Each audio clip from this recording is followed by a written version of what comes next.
Mahesh Babu family దుబాయ్‌లో ఏం చేస్తున్నారో చూసారా? తెలుగు సినీ పరిశ్రమలో ఎక్కువగా ట్రిప్స్‌కి వెళ్లే స్టార్ ఫ్యామిలీ ఏదైనా ఉందంటే అది హీరో మహేష్ బాబు ఫ్యామిలీ అని చెప్పొచ్చు. ఇటీవల మహేష్ బాబు తన 'గుంటూరు కారం' చిత్ర షూటింగ్‌ని పూర్తి చేసుకొని విశ్రాంతి తీసుకోవడానికి భార్య పిల్లలతో కలిసి దుబాయ్‌కి వెళ్లాడు. దీంతో పాటు న్యూ ఇయర్ సెలబ్రేషన్స్ కూడా ఉండడంతో మహేష్ బాబు మరియు అతని ఫ్యామిలీ మెంబర్స్ తమ ఫ్యామిలీ ఫ్రెండ్స్‌తో కలిసి దుబాయ్‌లో బాగా ఎంజాయ్ చేశారు. ఈ మేరకు మహేష్ బాబు భార్య నమ్రత తన ఇన్‌స్టాగ్రామ్ అకౌంట్ ద్వారా ఆ ట్రిప్‌కి సంబంధించిన ఫొటోస్‌ను మరియు వీడియోస్‌ను షేర్ చేసింది.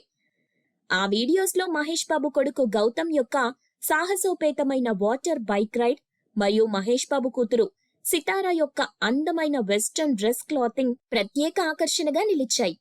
దీంతో ఆ ఫోటోలు మరియు వీడియోలు ఇప్పుడు నెట్టింట వైరల్‌గా మారాయి.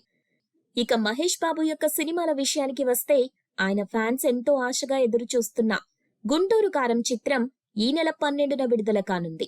ఈ చిత్రాన్ని మహేష్ మరియు త్రివిక్రమ్ కెరీర్‌లోనే మొదటిసారిగా 200 కోట్ల భారీ బడ్జెట్‌తో నిర్మాత చిన్నబాబు నిర్మించడం జరిగింది.